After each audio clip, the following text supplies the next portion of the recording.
Israel kepada orang Yahudi. Itu diaminkan di dalam kitab suci yang lain. Selain daripada Taurat dan Injil, ada tertulis itu.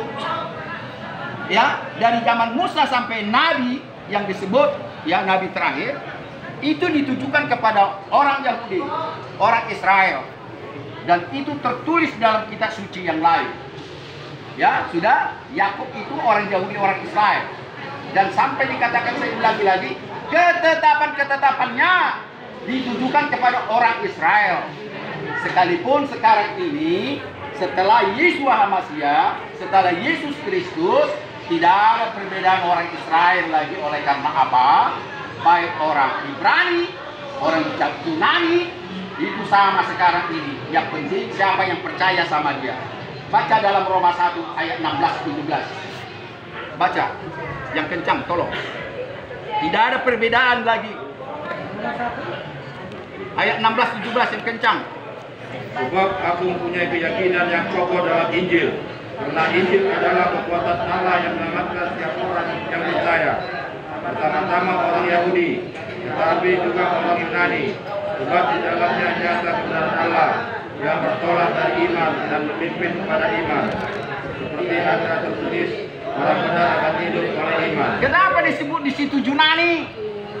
Tidak satu pun bangsa Yunani itu menyembah daripada pencipta langit dan bumi. Ya, kalau disebut Allah, sebutan kepada Allah, Allah yang hidup. Tetapi orang Yunani menyembah patung-patung. Ya, dewa-dewa. Makanya disebut di situ pertama-tama orang Yahudi, tetapi juga sekarang orang Yunani. Karena orang Yunani sudah percaya kepada Yesus Hamasiah, Yesus Kristus. Itu pula penyebabnya. Jadi sekarang ini, detik ini, sejak Yesus Kristus, Yesus datang dalam jelmaan tubuh manusia, yaitu Dia pencipta langit dan bumi. Tidak ada lagi perbedaan antara orang Yahudi, orang Israel, dan non-Israel dan non-Yahudi. Sampai-sampai dibilang orang Yunani karena tidak ada satupun orang Yunani pada saat itu menyembah Tuhan yang sesungguhnya. Ya, Tuhan kita adalah Tuhan yang hidup. Sedangkan mereka itu adalah dewa-dewa dan Tuhan mereka itu banyak, tidak satu. Itu pula orang Yahudi, orang Israel, Tuhannya satu. Sedangkan Yunani ratusan bahkan ribuan.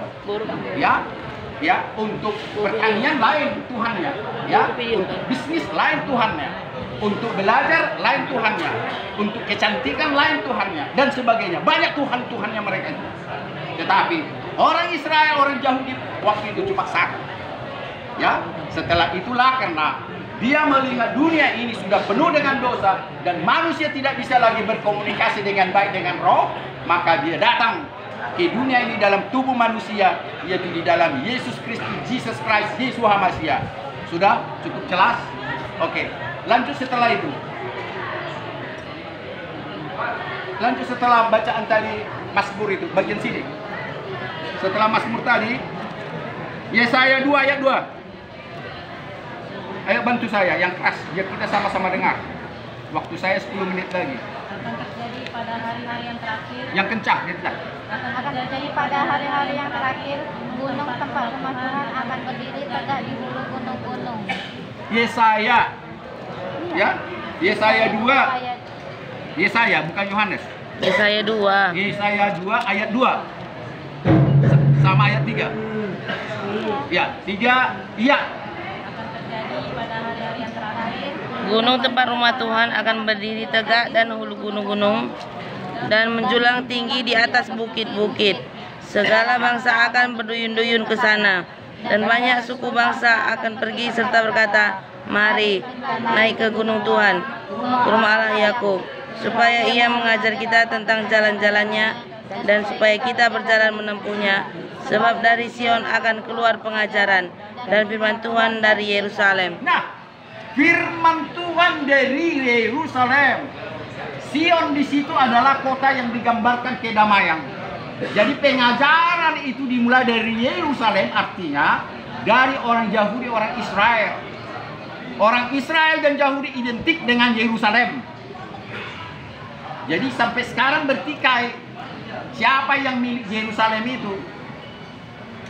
Siapa yang milik Yerusalem? Saya mau katakan, saya tidak mengadu domba. Memang Yerusalem itu bukan tanah milik dari nenek moyang daripada Yahudi, daripada Israel. Tapi tatkala mereka keluar dari tanah Mesir, dalam pimpinan Musa, dalam pimpinan Roh Tuhan, dan ditulis dalam kitab di luar dari Al-Quran, mereka selalu permisi.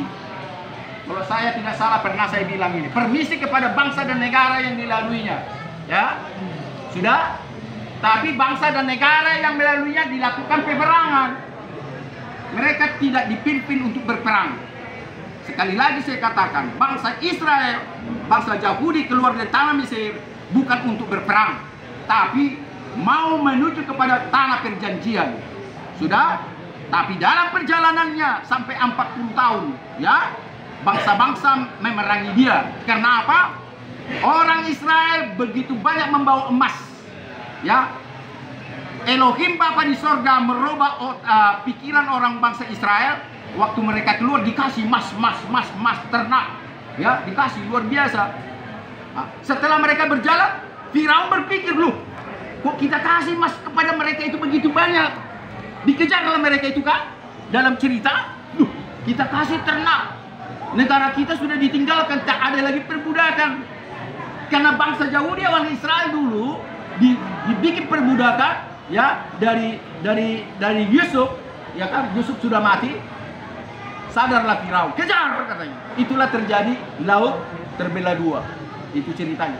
Jadi saya mau katakan yang jelas bahwa karena orang Israel diperangi dalam perjalanan ke tanah perjanjian, ya, nanti mereka juga melewati sungai Yordan, bangsa-bangsa yang memerangi mereka kalah.